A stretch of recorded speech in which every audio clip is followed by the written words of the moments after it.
ನಾನು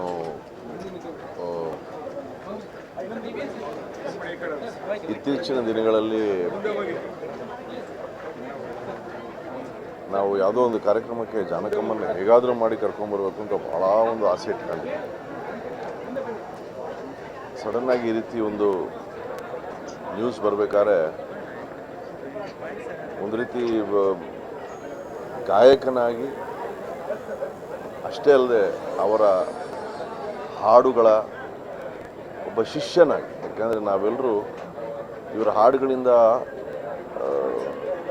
ಕಲಿತದ್ದು. ನಮಗೊಂದು ಕಡೆ ಮನೋರಂಜನೆ ಆದರೆ ಇನ್ನೊಂದು ಕಡೆ ಕಲಿಕೆ. ಅವ್ರ ಹಾಡುಗಳನ್ನು ಕೇಳ್ತಾ ಇದ್ದರೆ ಕಲಿತೀವಿ. ಓ, ಈ ಪದವನ್ನು ಹೀಗೆ ಉಚ್ಚಾರ ಮಾಡಿದ್ರ, ಈ ಹಾಡನ್ನು ಹೀಗೆ ಹಾಡಿದ್ರ, ಇದರಲ್ಲಿ ಈ ರೀತಿ ಭಾವ ತುಂಬಿದ್ರ, ಮತ್ತು ಎರಡ ಸಾವಿರಾರು ಹಾಡುಗಳಲ್ಲಿ ಇಷ್ಟು ಭಾಷೆಗಳಲ್ಲಿ ಜೀವ ತುಂಬಿ ಆ ಜೀವ ಇವತ್ತು ಮೈಸೂರಿನಲ್ಲಿ ಈ ರೀತಿ ಇದ್ದಾರೆ ಅಂದರೆ ಒಂದು ಕ್ಷಣ ನಂಬಲಿಕ್ಕೆ ಬಹಳ ಕಷ್ಟ. ಆದರೆ ಇವತ್ತು ದಿನ ಇದೇ ಸತ್ಯ. ಇದನ್ನು ಭಾಳ ಒಪ್ಕೊಳ್ಳೋದೇ ಭಾಳ ಕಷ್ಟ.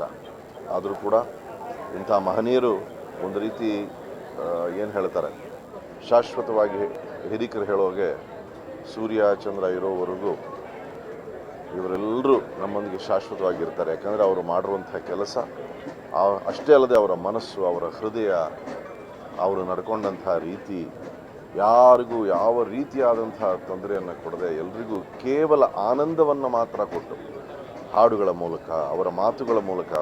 ಮತ್ತು ನಾನು ಅನೇಕ ವೀಡಿಯೋಸಲ್ಲಿ ನೋಡಿದ್ದೀನಿ, ಕೆಲವರು ಹೊಸಬ್ರನ್ನ ಅವರು ಅಷ್ಟು ಪ್ರೀತಿಯಿಂದ ಅವರಿಗೆ ಏನು ಹೇಳ್ತಾರೆ, ಎನ್ಕರೇಜ್ಮೆಂಟ್ ಕೊಡೋದಾಗಲಿ ಅಥವಾ ಒಂದು ಮಾರ್ಗದರ್ಶನವನ್ನು ನೀಡೋದಾಗಲಿ, ಎಲ್ಲಕ್ಕೂ ಅವರು ಯಾವಾಗಲೂ ಸಿದ್ಧರಾಗಿದ್ದರು.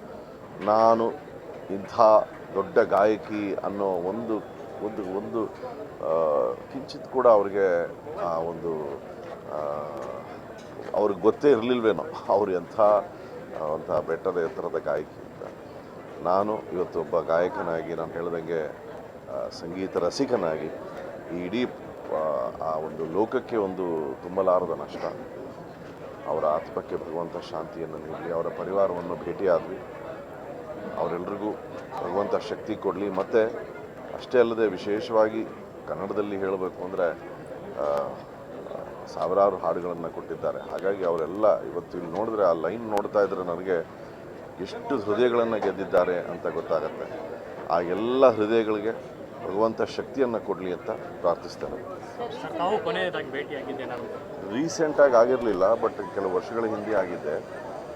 ಅದೇ ರೀಸೆಂಟಾಗಿ ಯಾವುದೋ ಒಂದು ಯಾವುದೋ ಒಂದು ಕಾರ್ಯಕ್ರಮಕ್ಕೋಸ್ಕರ ಅವ್ರನ್ನ ಭೇಟಿ ಆಗಬೇಕು ಅಂತೆಲ್ಲ ಮಾತಾಡ್ತಾ ಇದ್ವಿ. ಬಟ್ ಅದು ಇನ್ನು ಕನಸಾಗಿ ಉಳ್ಕೊಡುತ್ತೆ.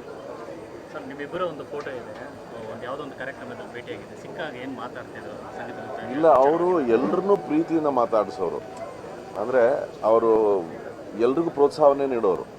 ಭೇಟಿಯಾದಾಗಲೆಲ್ಲ ಭಾಳ ಚೆನ್ನಾಗಿ ಹಾಡ್ತೀಯ, ನಿನ್ನ ಧ್ವನಿ ಭಾಳ ಚೆನ್ನಾಗಿದೆ ಅಂತ. ಅಂದರೆ ಇದು ಕೇವಲ ನನ್ನೊಂದಿಗೆ ಅಷ್ಟೇ ಅಲ್ಲ, ಇದು ನಾನದೇ ಹೇಳೋದಲ್ಲ, ಸಾಕಷ್ಟು ನೀವು ವೀಡಿಯೋಸ್ ನೋಡ್ಬೋದು ಸೋಷಿಯಲ್ ಮೀಡಿಯಾನಲ್ಲಿ.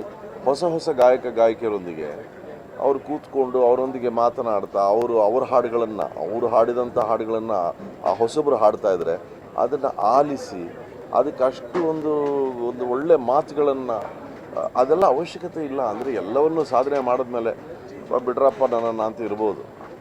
ಆದರೆ ಹಾಗಲ್ಲ, ಅವರು ಎಲ್ಲ ಹೊಸ ಗಾಯಕಿಯರಿಗೆ ಅಷ್ಟು ಪ್ರೋತ್ಸಾಹವನ್ನು ನೀಡ್ತಾಯಿದ್ರು. ಮತ್ತು ಕೆಲವು ವೀಡಿಯೋಸ್ ನಾನು ನೋಡಿದ್ದೀನಿ, ಅವರ ಸಮಕಾಲೀನರು ಕೆಲವರೆಲ್ಲ ಒಗ್ಗೂಡಿ ಕೆಲವು ಹಾಡುಗಳನ್ನು ಅದ್ರ ಬಗ್ಗೆ ಮಾತಾಡೋದನ್ನು, ಅಂದರೆ ಪ್ರತಿನಿತ್ಯ ಸಂಗೀತ, ಹಾಡು ಅದರೊಂದಿಗೆ ಜೀವಿಸಿದ್ರು ಅಂತ ನಾನು ಭಾವಿಸ್ತೇನೆ. ಇನ್ನೊಂದು, ಅವರ ಹಾಡುಗಳನ್ನ ಇವತ್ತು ಕೂಡ ನೀವು ಕೇಳಿ, ಅದರಲ್ಲಿ ಅದು ಯಾವುದೇ ಭಾವ ತುಂಬಿದ್ರು ಅದರಲ್ಲೊಂದು ಮಾಧುರ್ಯತೆ ಏನಿರುತ್ತೆ, ಆ ಮಾಧುರ್ಯತೆ ಅದು ಕೇವಲ ಅವರ ಕಂಠದ್ದಲ್ಲ, ಅವರ ಹೃದಯದ ಮಾಧುರ್ಯತೆ. ಅದು ಅವರ ಹೃದಯ, ಅವರ ಮನಸ್ಸಿನ ಮಾಧುರ್ಯತೆಯನ್ನು ನಾವು ಕೇಳಿದ್ದೇವೆ.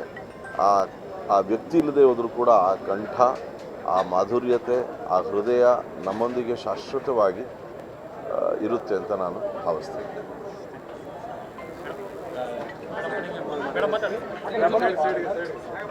ಪ್ರಕಾಶ್ ಮುಂದೆ